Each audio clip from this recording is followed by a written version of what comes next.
Hello guys, welcome back to Whiskey Wednesdays here in this Whiskey Snug in Lowry's Bar, and I have a special guest who has finally came out away from Oak Gerard. So just to let you know, he's in his county Galway, so he hasn't breaking any COVID rules as well. So, and we are 2 meters apart as well. So I have Seamus Lowry here beside me, and he's going to go through their new release.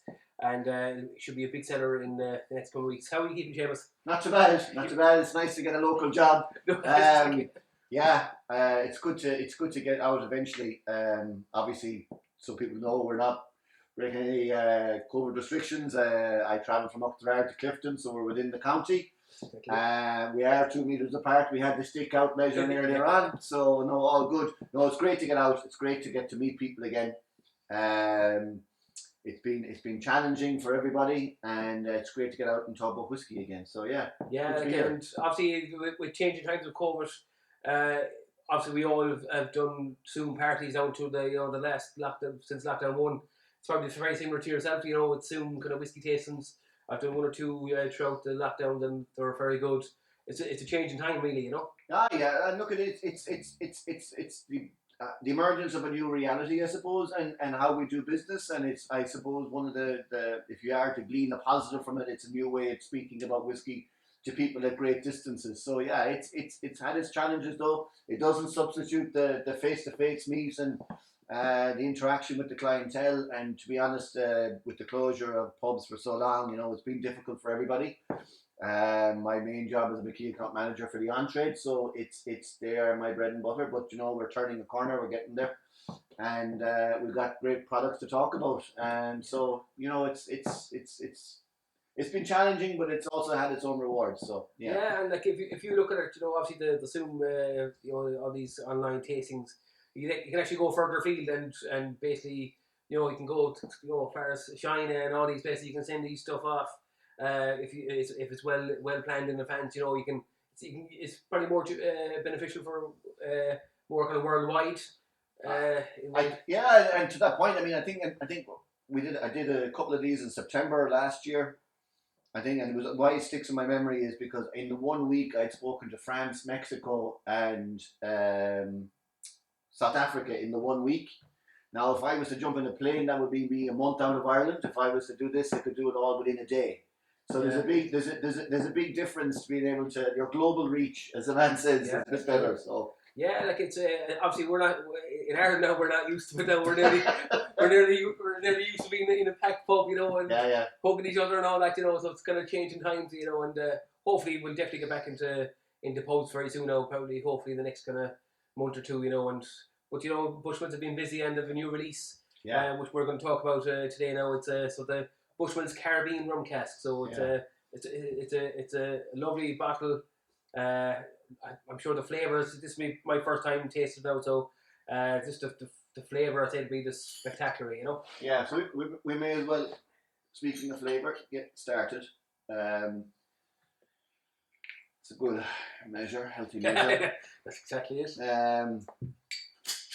I suppose one of the people have kind of asked us about Bushmills in the past, and it's great to talk about the brand whenever we get a chance. Is when we took over the brand as Proximo Jose Cuervo, what direction we were going to go with the brand, and we weren't really sure. Not sure is we needed to settle the ship in terms of where the main brand was going to go. Black Bush, 10-year-old, 1621, the whiskies we had, and we reached a point that we were ready to move on to another step. And the other step is the likes of the Bushmills original rum cask finish. So this is the main brand. This is the crux of this, is that this is the main brand. But what we've done is we've taken the single malt component of the main brand and finished them in rum casks, and then we've blended it with the grain that we would normally do when we're making the main brand. So you've basically you're kind of using the Bushmills original, is it? Yeah. And then you're finishing off in the Caribbean casks. Caribbean casks. So we've like the malt component that goes into making the Bushmills original. We've rested that or finished that for a period of time in rum casks, and then blended it together with the grain, and we've packaged it up as the rum cask. And it's worked out really, really well for us, and we're really, really happy with the way it's turned out. a lot of work goes into making these whiskies. You know, so we've got people like Colin Egan, our master distiller, and people like Helen Mulholland, our master blender, coming together to create these brands. And this, you know, Helen's job is to pull together all these terrific whiskies that are distilled in the distillery, which is over the control of Colin Egan. So there's, you know, this has taken a time and energy to pull this together. Now, albeit this would have been released this was in the plans pre-COVID. Yeah. So, you know, people ask, why do we release these whiskies when the pub is closed? But these would have been planned 10 years previous, 5 years previous. So the business plan for a whiskey distillery generally is a lot longer than an average business plan. So we were hoping to release this. You know, we were thinking about releasing this 5-10 years down before. So yeah, it's an incredible business forecasting for the whiskey business. And obviously with the Bushmills and the casks, so you're used to the American oak barrels, the bourbon barrels. Yeah. You've obviously the 16 is in the red wine. It finishes in the red wine barrel. Yeah. And then the sherry barrels. So yeah, the 10 is predominantly driven by the American cask. You have a small bit of sherry cask involved here, so it's 70-30, 80-20, roughly speaking.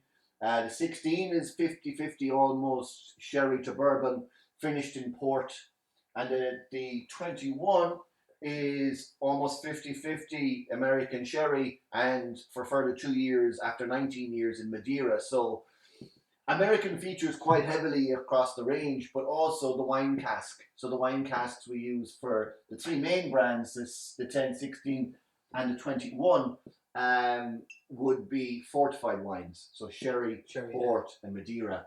And these would be people that we would have worked with traditionally in the past over a number of years that would give us the casks to our specifications. So yeah, and I mean, we've seen incredible work being done in Bushmills. You know, we've had the Sexton released, the Causeway collection. You know, there's a never-ending. It seems like it's now all of a sudden Bushmills is starting to produce new stuff at a very consistent and ongoing rate. You know, so yeah, we're kind of very lucky, and obviously with the Caribbean, the casks, obviously from the Caribbean. Yeah. That's a big giveaway there. yeah. I think so. Labels do what they say. But I'm sure this whiskey now you can drink it neat and mix it with cocktails. This is a whiskey, an everyday whiskey for everyday drinking, but with a little bit of a twist, a little bit of nuance to give either people new to Bushmills a reason to get into Bushmills, and to Bushmills drinkers a treat or a almost, this is what we can do with something that is as commonplace as is the main brand Bushmills. You know, so we're giving the respect that this brand has needed in terms of a little bit of an adventure, a little bit of experimentation, and a little bit of, you know, trying something different. You know, so it's worked out, we feel, very well. So yeah, it's you know, to be fair, if we don't sell the main brand, we can't do the other bits. Yeah, that's true. So, you know, this is the cornerstone of the distillery. So if we're not selling Bushmills Original or White Bush or whatever you want to call it, you're not making the revenue to be able to develop whiskies like the 10, 16, 21 in the Causeway collection and so on.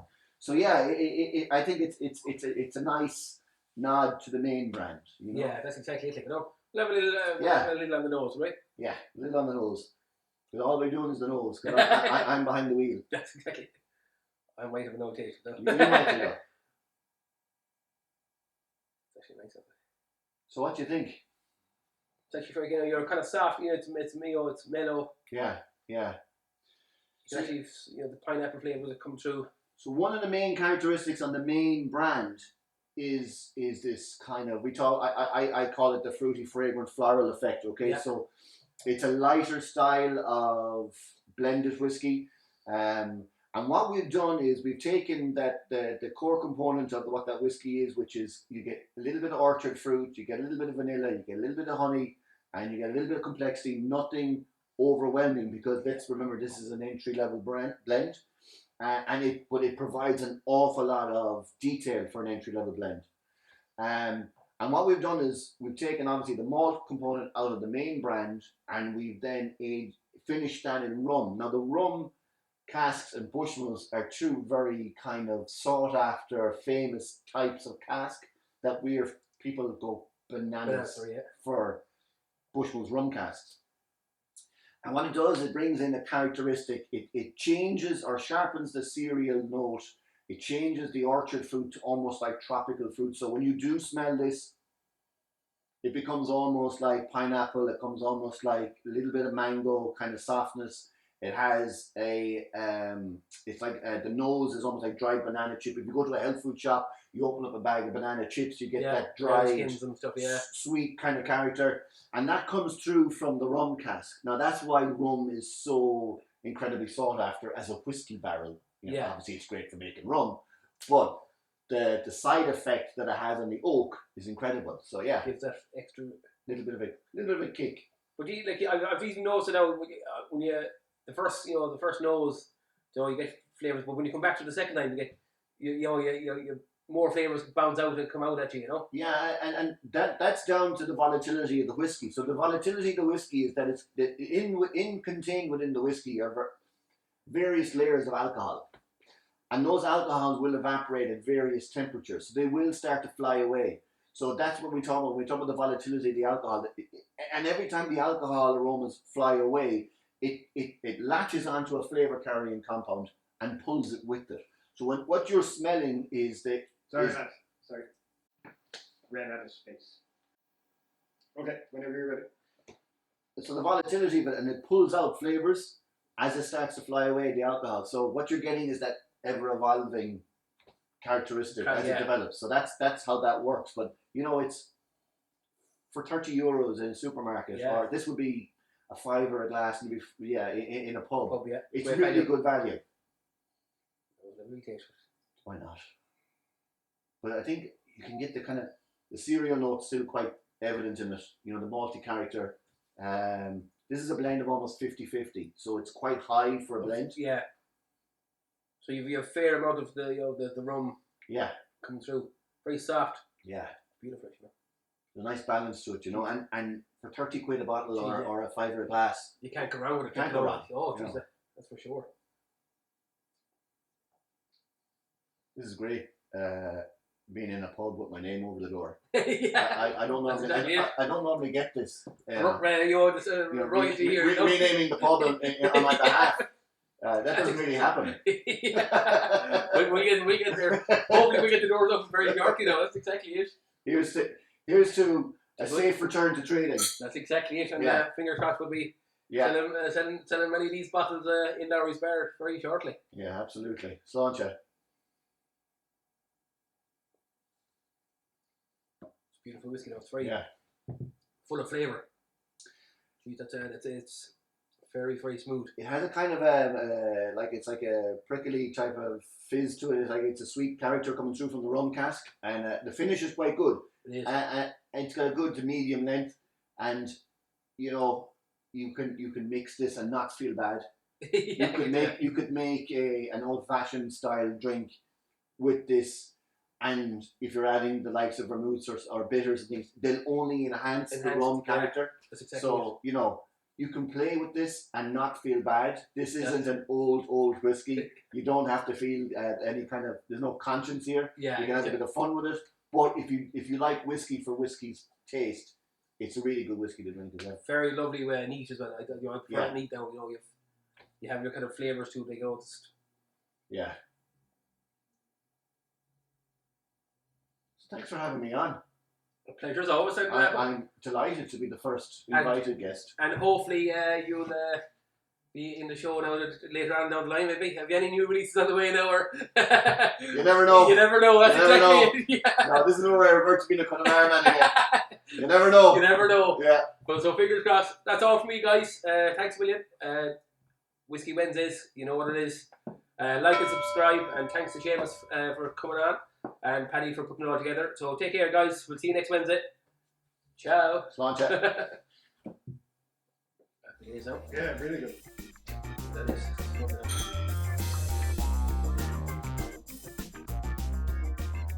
Ananas.